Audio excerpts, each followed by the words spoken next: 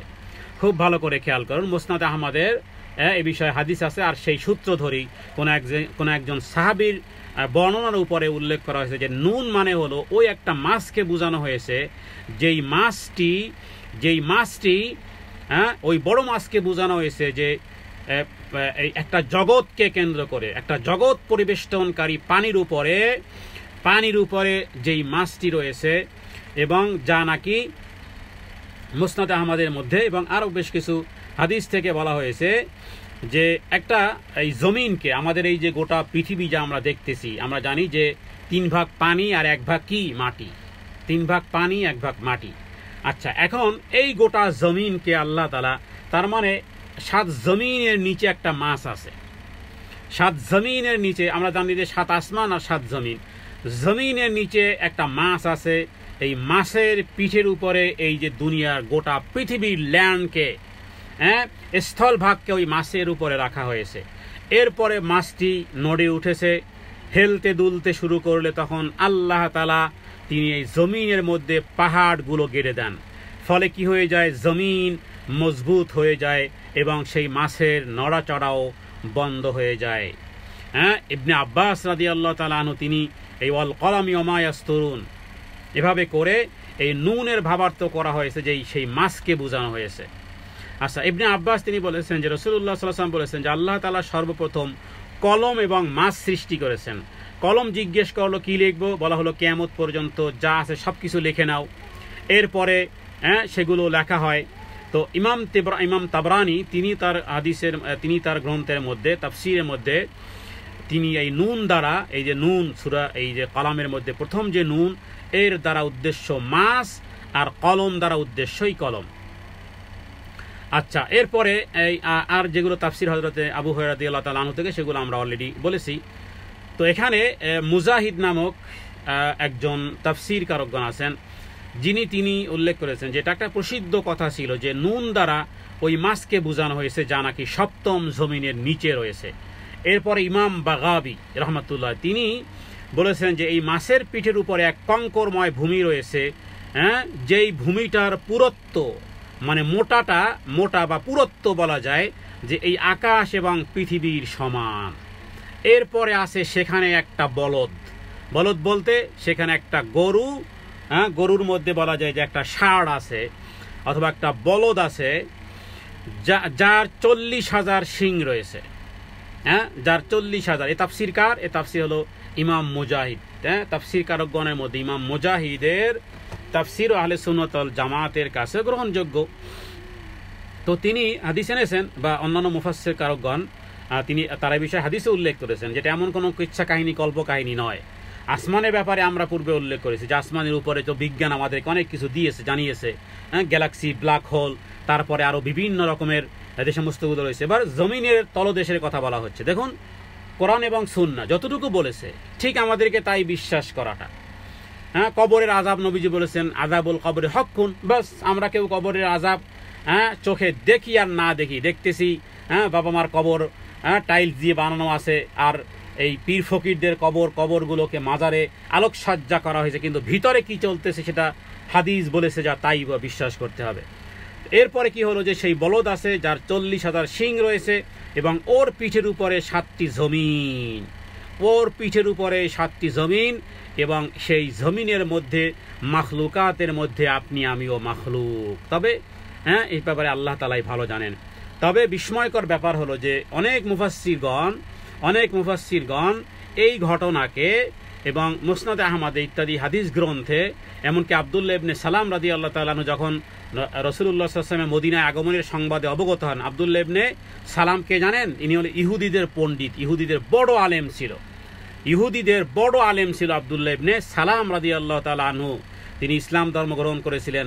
Medina আগমনের সংবাদ যখন আব্দুল্লাহ ইবনে সালাম তিনি পান, তখন নবীজির কাছে উপস্থিত হন এবং অনেকগুলো প্রশ্ন করেন, এবং তিনি তাকে বলেন যে হে নবী, আমি আপনাকে এমন কিছু প্রশ্ন করব যেগুলোর উত্তর আপনি সত্য নবী নাকি মিথ্যা নবী, যদি সত্য নবী হন তাহলে উত্তর দিতে পারবেন, আর যদি মিথ্যা নবী হয় তাহলে তো উত্তর দিতে পারবেন না, এবং একমাত্র নবী ছাড়া এটার উত্তর কেউ দিতে পারবে না। আব্দুল্লাহ ইবনে সালাম ইহুদিদের বড় পণ্ডিত, বড় সর্দার, তিনি প্রশ্ন করেছিলেন। প্রশ্নগুলো কি? প্রশ্নগুলো ছিল এমন যে কিয়ামতের প্রথম নিদর্শন কি, তারপরে জান্নাতীদের প্রথম খাদ্য কি, এবং কি কারণে সন্তান কখনো পিতার বা মাতার চেহারা আকৃতি হয়। এরপরে রাসূলুল্লাহ সাল্লাল্লাহু আলাইহি সাল্লাম তখন বললেন যে, হে আব্দুল্লাহ ইবনে সালাম, এখনোই এই মাত্র তোমার এই প্রশ্নের উত্তর এখনোই আমাকে জিবরাইল আমিন বলে গেছেন। এরপরে যখন শুনল আব্দুল্লাহ ইবনে সালাম, ইহুদিদের বড় আলেম, বড় বুজুর্গ, তিনি যখন শুনলেন জিবরাইলের নাম, তখন তিনি বলে উঠলেন, ইবনে সালাম, আব্দুল্লাহ ইবনে সালাম রাদিয়াল্লাহু তাআলা আনহু, তিনি বলে উঠলেন, ইয়া রাসূলুল্লাহ, এই যে ফেরেশতার নাম আপনি আমাদেরকে বললেন, আরে এই ফেরেশতাদের মধ্যে তিনিও এমন একজন ফেরেশতাদের মধ্যে জিবরাইল আমিন হলেন এমন একজন ফেরেশতা, যেই ফেরেশতা ইহুদিদের দুশমন। কার দুশমন? ইহুদিদের দুশমন। তার মানে ইহুদিরা যত দুশমনী মুহাম্মদ সাল্লাল্লাহু আলাইহি ওয়াসাল্লামের সাথে পারে নাই, এবার এই তার কাছে যেই ফেরেশতা, সেই ফেরেশতার দুশমনী এরা করে। তো ফেরেশতাদের এমন একজন ফেরেশতা যিনি ইহুদিদের দুশমন। এরপরে আব্দুল্লাহ ইবনে সালাম রাদিয়াল্লাহু তাআলা আনহু প্রশ্নের উত্তর নবী যেভাবে দিলেন, যে প্রথম প্রশ্নের উত্তর হলো কিয়ামতের প্রথম নিদর্শন হলো এমন এক আগুন বের হবে যা লোকদেরকে পূর্ব থেকে পশ্চিম দিকে নিয়ে যাবে। আর দ্বিতীয় প্রশ্নের উত্তর হলো জান্নাতীদের প্রথম খাদ্য হলো মাছের কলিজা।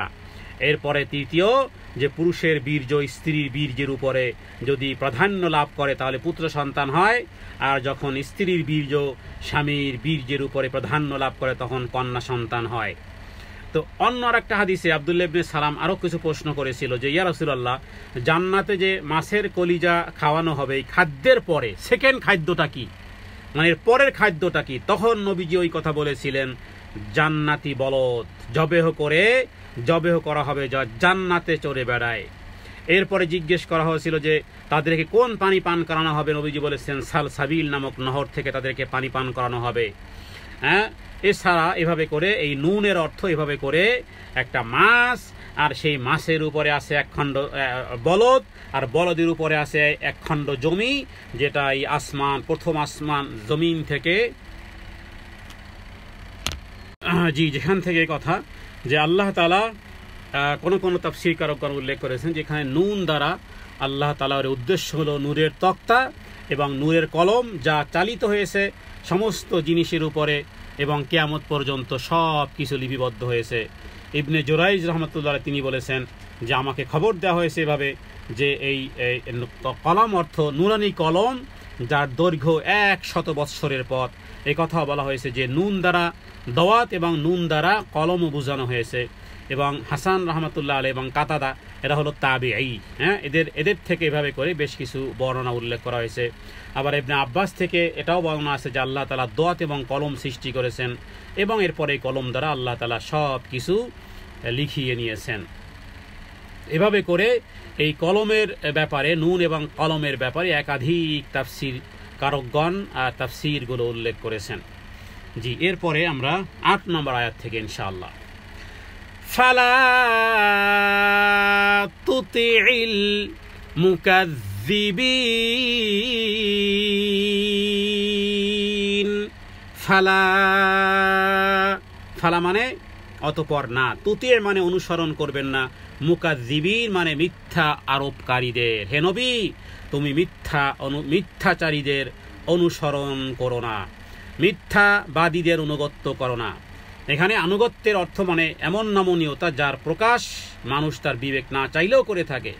তার মানে মুশরিকদের প্রতি আকৃষ্ট হওয়া, নমনীয়তা প্রকাশ করার কোনো প্রয়োজন আপনি অনুভব করবেন না। এই আয়াতটি অত্যন্ত গুরুত্বপূর্ণ। ফালা তুতিইল মুকাজ্জিবিন, তার মানে হে নবী, মিথ্যা আরোপকারীদের কোনো কিছু আপনি মান্য করবেন না। ওদের প্রতি কোনো ধরনের নমনীয়তা ইত্যাদি বিষয়গুলো আপনি কি করবেন না, আপনি প্রকাশ করবেন না তাদের প্রতি কখনো, যা নাকি পরবর্তী আয়াতে আল্লাহ বলেছেন, ওয়াদ্দু লাউ তুদহিনু ফায়ুদহিনুন ওয়াদ্দু লাউ তুদহিনু ফায়ুদহিনুন, মানে তারা চায় যে আপনি নমনীয় হলে তারাও নমনীয় হবে। তারা চায় মানে তাদেরকে তোষামত করো তাহলে তারাও তোমাকে তোষামত করবে। অদ্দু তারা চায়, লাও মানে যদি, তুদহিনু তুমি যদি নমনীয় হও, ফায়ুদহিনুন তারাও নমনীয় হবে। এখানে নমনীয় মানে দুনিয়ার ব্যবসা বাণিজ্যের ক্ষেত্রে নয়।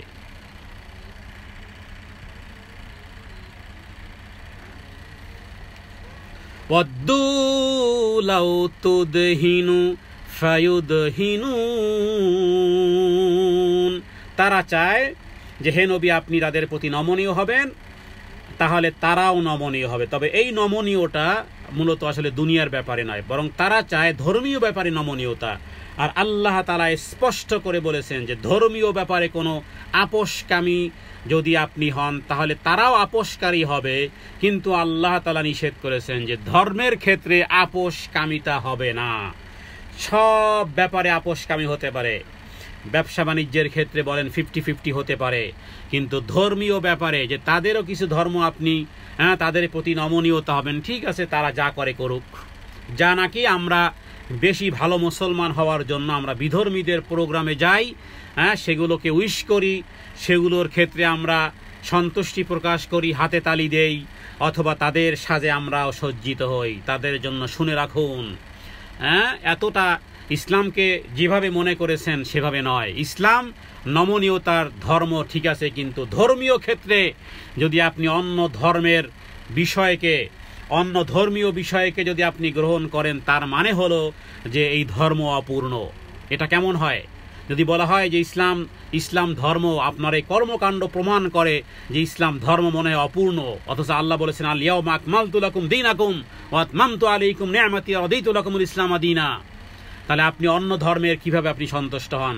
এই 9 নম্বর আয়াত যেন তাদের জন্য চপেটাঘাত। হে নবী, তারা চায় তুমি নমনীয় হও তাহলেও তারা নমনীয় হবে, কিন্তু খবরদার হে নবী, ফালা তুতিইল মুকাযযিবিন ওয়াদ্দু লাউ তুদহিনু ফায়ুদহিনুন। এই দুটি আয়াতের মাধ্যমে রাসূলুল্লাহ সাল্লাল্লাহু আলাইহি ওয়াসাল্লামকে সতর্ক করা হয়েছে যে তারা চায় তুমি তাদের উপাস্যগুলোর ব্যাপারে একটু নম্র ভাব প্রকাশ করো, অসুবিধা নাই, তোমরা করো, তোমরা তোমাদের পূজা পার্বণ চালিয়ে যাও, তাদের ব্যাপারে নম্রতা ভাব অবলম্বন করো। কিন্তু বাতিলের ব্যাপারে শিথিলতার ফল এই যে বাতিলপন্থীরা তাদের বাতিলের পূজা ছাড়তে ঢিলেমে করবে। ঠিকই সত্যের ব্যাপারে শিথিলতা দিন প্রচারের কৌশল এবং নবুয়তের দায়িত্ব পালনের জন্য বড়ই ক্ষতিকর। তো তারা কামনা কি করে যে আপনি যদি ধর্মের ক্ষতি করে হলেও যে ধর্মে এত কঠোর হওয়া ভালো না। অনেকে আছেন যে ভাই বা বোন আপনারা এত কঠোর কেন? তা আমরা একটু ফ্লেক্সিবল হতে চাই, আমরা এখানেও আসি ওদের ওখানেও আসি। তোমার ধর্মকে আর ওই মানুষের বানানো ধর্মকে সমানভাবে তুমি 50-50 সাইড দিয়েছো, কিয়ামতের দিনও তোমাকে ওই জান্নাত থেকে সাইডে দেওয়া হবে, সাইডে আছে জাহান্নাম। এ ব্যাপারে খুবই কঠোরতা। রাসূলুল্লাহ সাল্লাল্লাহু আলাইহি ওয়াসাল্লামকে আল্লাহ তাআলা এত কঠোরতা এই বিষয়ে অবলম্বন করতে বলেছেন। এখানে এই 7 নম্বর 8 নম্বর 9 নম্বর আয়াত তার প্রমাণ। তারা কামনা করে যে ধর্মের কিছু ক্ষতি করে হলো যেন নম্রতা কোমলতা অবলম্বন আপনি তাদের সাথে করেন। এই জাতীয় কোমলতা, এই জাতীয় কোমল আচরণ, এই জাতীয় নম্রতা ইসলাম ধর্মে অ্যালাউ করে না। এবার আপনি কি করবেন? কারণ করে না এই কারণে যেহেতু এই ধর্ম এসেছে আল্লাহর পক্ষ থেকে, আর ওই ধর্ম শয়তানের পক্ষ থেকে। এবার আপনি আল্লাহর ধর্মকে কিছুটা সাইড দিয়ে এর শয়তানি কিছু ধর্ম আপনি আপনার দুনিয়ার জীবনে কিছু প্রবেশ করাবেন, আর আল্লাহ এটা মেনে নিবেন। ইন্নাদ-দীনা ইনদাল্লাহিল ইসলাম। ইসলাম পরিপূর্ণ এক জীবন বিধান। এখানে আর কিছুর সংযোজন বিয়োজন যদি কেউ করে, নবী করলেও সেটাও গ্রহণ করা হতো না। তো বিষয়গুলো আসলে এইভাবে করে এই সংক্ষিপ্ত তাফসিরে বোঝানো সম্ভব নয়।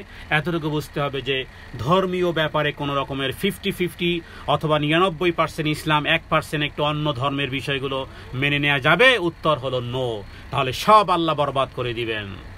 এখানে রাসূলুল্লাহ সাল্লাল্লাহু আলাইহি ওয়াসাল্লামকে এইভাবে এ জাতীয় কোমলতা, ধর্মের ক্ষতি করে নম্রতার কোমলতা যদি খবরদার হে নবী আপনি করবেন না।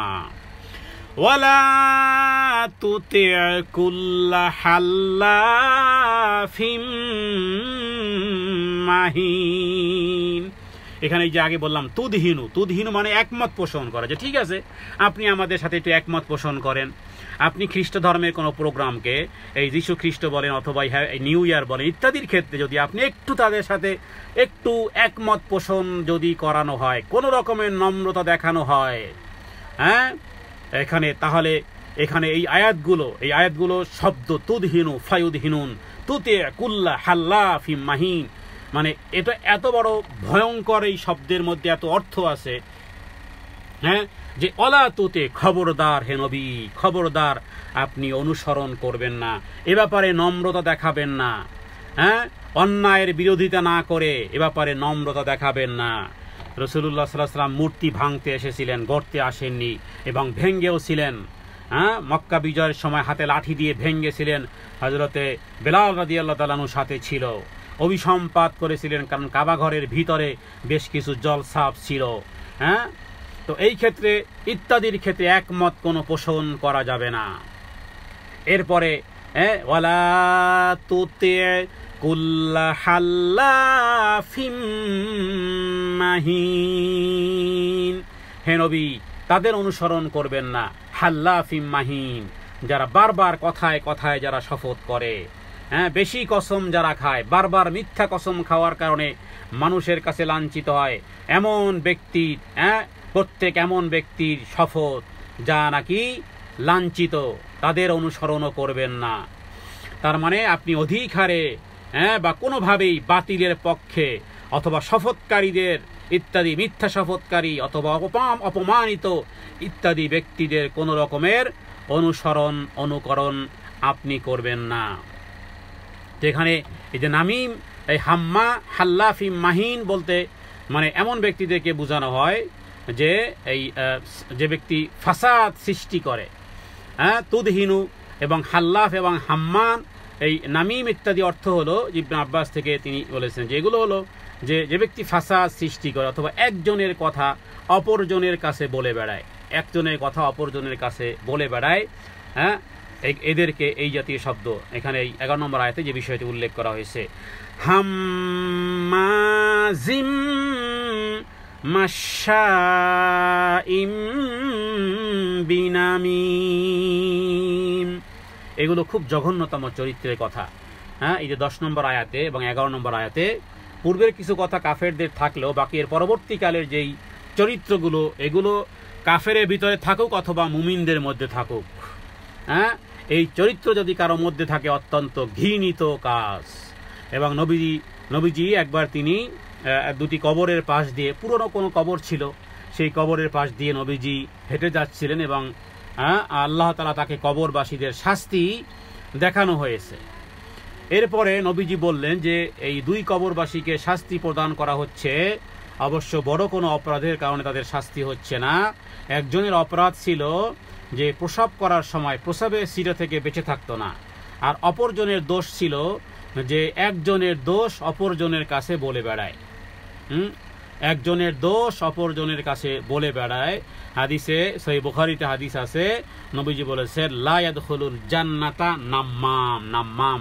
নাম্মাম বলা হয় যে দুমুখী, এদিকে এসে এক কথা ওদিকে এসে আর এক কথা, অথবা এখানে দোষ ওখানে, ওখানে দোষ ওখানে, এদেরকে আর বাংলায় আমরা চগলখোর বলি। লা ইয়াদখুলুল জান্নাতা নাম্মাম, চগলখোর জান্নাতে প্রবেশ করবে না। অথবা যে ব্যক্তি নিজে ভালো কাজ করা থেকে বিরত থাকে, অপরকেও ভালো কাজে বাধা দেয়, হ্যাঁ। ইমাম ইবনে কাসির তিনি এই মান্না এটা অর্থ করেছেন এভাবে। তো এখানে বিনামিম, যার মূল অর্থ হলো মান্না, অথবা কেউ এটার অর্থ করেছেন এভাবে, হ্যাঁ, যে তার সন্ততিকে বা আত্মীয় স্বজনকে ইসলাম থেকে বাধা দেয়। তাহলে এগুলো মুসলমানদের মধ্যেও কিন্তু এই চরিত্র আছে। হাম্মাজিম মানে নিন্দা করে, একে অপরের পিছনে নিন্দা করে। মাশাইম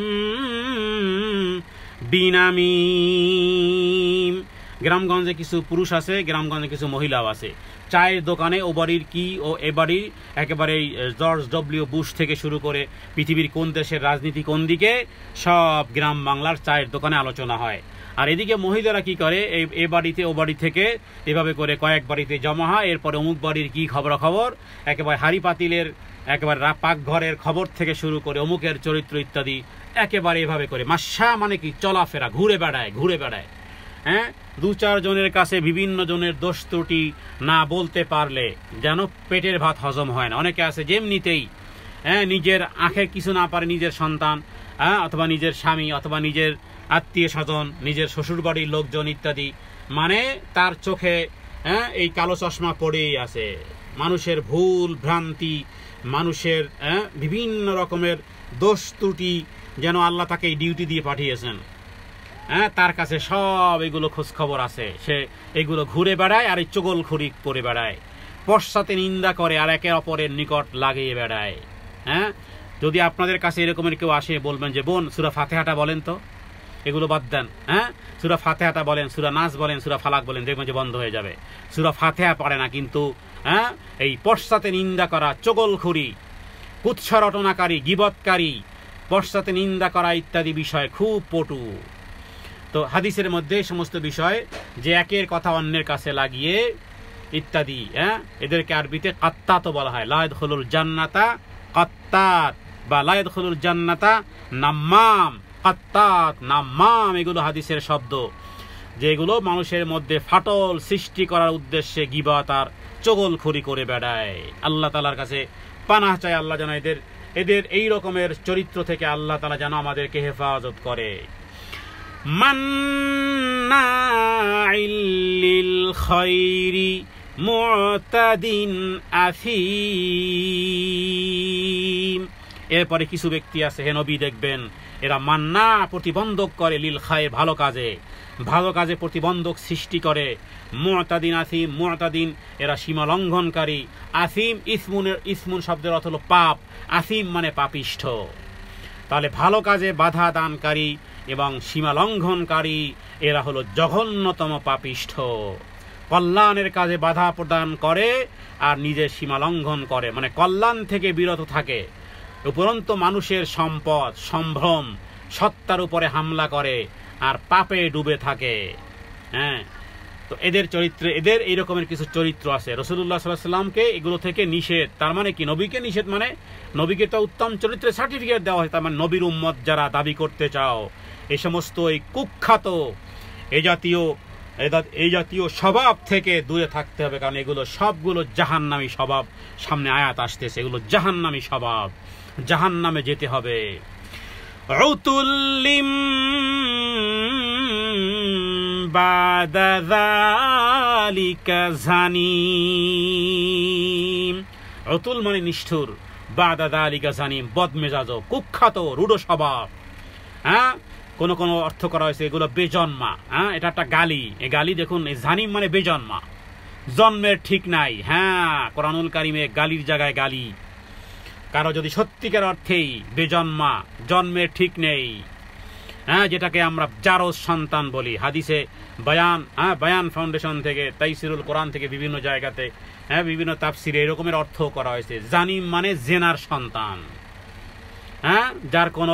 যার বেজন্মা, যার কোনো বিছানে কোনোই নাই, এরকমের মানুষের চরিত্র এত কুখ্যাত হয়। রাসূলুল্লাহ সাল্লাল্লাহু আলাইহি ওয়াসাল্লাম স্পষ্ট করে বলেছেন, আমি কি বলবো জান্নাতীদের চরিত্র কেমন হবে আর জাহান্নামীদের চরিত্র কেমন হবে?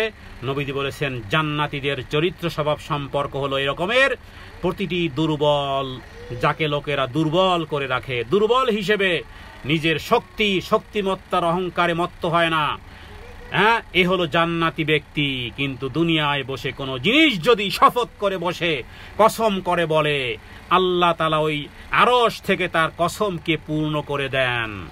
দুনিয়ার দৃষ্টিতে যার কোনো ভ্যালিউ নেই, দুনিয়ার দৃষ্টিতে যার কোনো ভ্যালিউ নেই, কিন্তু দুর্বল। এই জন্য আল্লাহু আকবার, আবু বকর সিদ্দিক মসনদে উঠেই বলেছিলেন, তোমাদের মধ্যে দুর্বল ব্যক্তি আমার কাছে অনেক সবল। কারণ এই দুর্বল ব্যক্তি চরিত্র ভালো, জান্নাতবাসী চরিত্র, এগুলো অহংকার করে না, হ্যাঁ, টক্কর দিতে যায় না, দেখে নেব তোকে ইত্যাদি এরকমের কোনো হুঙ্কার করে না, দুর্বল। হ্যাঁ, ধাক্কা দিয়েছেন, বাস ধাক্কা খেয়ে চলে গেছে। তো এরা দুনিয়া এদের সম্মান এতটা যে এদের কসমগুলো আল্লাহ আসমান থেকে পূর্ণ করে দেন। এরপরে আমি কি বলবো, জাহান্নামীদের চরিত্র নবীজি বলেছেন, ইমাম বুখারী হাদিসে এনেছেন। হ্যাঁ, জাহান্নামী চরিত্র হলো এরকমের, উতুল্লিম বাদা যালিকা জানিম আন কানা যা মালিন ওয়া বানিন। জাহান্নামীদের চরিত্র হওয়ার পিছনে দুনিয়াবি কিছু রিজনও আছে। জাহান্নামীর চরিত্র কাদের আসে? কিছু চরিত্র আছে অটোমেটিকলি আসে, কিছু চরিত্র আছে অটোমেটিকলি আসে। খুব ভালো করে বলে আজকে আলোচনা শেষ করব। গরিব হলে দেখুন, পাপ করতে হলে টাকা লাগে। পাপ করতে হলে, নারীর সাজুগুজু করতে যেমন টাকা পয়সা লাগে, পাপ করতে হলেও কিছু টাকা লাগে। হ্যাঁ, মদ খেতে হলে কি গরিব ফকিরে মদ খেতে পারে না? মদ খেতে হলেও টাকা পয়সা লাগে। তার মানে কিছু টাকা পয়সা আছে যেগুলো টাকা পয়সা হলে এইরকমের উদ্ধত্ত আচরণ, হ্যাঁ, অহংকার ইত্যাদি, রূঢ় স্বভাব বিশিষ্ট হওয়া, এরপরে অহংকারী হওয়া ইত্যাদি ইত্যাদি চরিত্র টাকা পয়সার মালিক বানিয়ে দেওয়া হলেই দেখবেন যে এই লোকটা তো আগে ভালো ছিল, দুর্বল ছিল, এখন টাকা পয়সা বাপরে বাপ। এখন সিগারেটের ধোঁয়া পাজেরো গাড়িতে বসে সারে আর দেখে ধোঁয়া কোন দিকে যায়, অথচ এই লোকটা আগে ভিক্ষা করত। হ্যাঁ, এই লোকটা আগে গরিব ছিল, আমাদের বাসায় কাজ করত, বাড়িতে কাজ করতো, এখন হ্যাঁ পাজেরো জিপে চলে আর সেই সিগারেট খায় আর ধোঁয়া দেখে কোন দিকে সারে কোন দিকে যায়। এই যে একটা তার একটা ভাব সাপ, চশমা লাগিয়ে হাইকোট প্যান্ট কোট লাগিয়ে বসে আছে, এই যে একটা ভাব সাপ, কেন? মাল আছে, মাল পানি কিছু পেয়েছে। তো তাহলে বোঝা যায় যেটা এই 11 নম্বর আয়াতে 14 নম্বর আয়াতে আল্লাহ তাআলা বলেছে, এটা একটা এরকমের একটা আয়াত কিন্তু সূরা কলমের মধ্যেও আছে, যে এই জাতীয় এই গোত্রহীন, কুখ্যাত, মন্দ, এই জাতীয় স্বভাব চরিত্র, রূঢ় স্বভাব ইত্যাদির পিছনে কারণ কি? কারণ হলো যা আল্লাহ তাআলা নিজেই বলেছেন, আন কানা যা মালিন ওয়া বানিন। মানে কোন আয়াতগুলো আসলে একটা সিরিয়াল অনুযায়ী 2-3টা আয়াতের একটা সারমর্ম হয়। এজন্য কখনো কখনো এক এক আয়াতের শব্দের তর্জমা করলে মানে মনে হয় যে বিচ্ছিন্ন বিচ্ছিন্ন মনে হয় এরকমের। এজন্য 3-4টা আয়াত কখনো কখনো একটা বিষয়ের উপর দালালত করে। তো এখানে আনকানা জামিনী মালিম আবানিন পর্যন্ত বলা যায়, 14 নম্বর আয়াত পর্যন্ত। উপরে একেবারে এই 8 নম্বর আয়াত থেকে 14 নম্বর আয়াত পর্যন্ত বিশেষ বিশেষ কিছু চরিত্রের কথা বলা হয়েছে। এই চরিত্রগুলো অত্যন্ত জঘন্যতম কাজ। এর পিছনে কারাই বিষয়ে বলা যায় যে অগ্রগামী, যে তাদেরকে আল্লাহ তাআলা কিছু সম্পদ দিয়েছেন, সন্তান সন্ততি। যারা আছে সন্তান সন্ততি একাধিক, আর আছে মাল সম্পদ, সন্তান সন্ততিও পেয়েছে, সম্পদও পেয়েছে। এবার তাকে তার পা যেন মাটিতে পড়ে না, মন্দ চরিত্রের শিকার হয়ে গেছে। কারণ আল্লাহ তাআলা তাকে কিছু সম্পদ দিয়েছেন, সন্তান সন্ততি কিছু দিয়েছেন, এগুলোর প্রতি কৃতজ্ঞ না হয়ে এবার সে কি হয়েছে? আনুগত্যের বিপরীত, হ্যাঁ, মন্দ গুণ নিয়ে এবার সে মানুষের সাথে এই অন্যায় আচরণ করা শুরু করে। হ্যাঁ, তাহলে 14 নম্বর আয়াতের আগের যে আয়াতটি সেটি ছিল কি? যে আন উতুল্লিম বাদা যালিকা জানিম, তার মানে রূঢ় স্বভাব বিশিষ্ট এবং প্রচন্ড কৃপণ। আবার জানিম বলতে এরকমের ব্যক্তি এদেরকে বোঝানো হয়েছে। যাই হোক, সেটা একটা ভিন্ন অর্থ। তো এখন এখানে এই জাতীয় চরিত্র, রূঢ় স্বভাব, হ্যাঁ, তো এই চরিত্রের অবনতি কেন? এই অবনতি, চরিত্রের অবনতি হয়েছে এই কারণে যে আল্লাহ তাআলা তাকে কিছু সম্পদ দিয়েছেন আর কিছু সন্তান সন্ততি দিয়েছেন, যার কারণে এই জাতীয় চরিত্র হয়েছে। অতএব রবের কাছে প্রার্থনা করুন যে হে রব, কারণ ধন ও সম্পদ কখনো কখনো মানুষকে বিপদগামী করে। বাংলাতে আমরা একটা কথা বলি যে অর্থই অনর্থের মূল। হ্যাঁ, অধিকাংশ ধনী শ্রেণী মানুষের টাকা পয়সা কোনো ভালো কাজে লাগে না।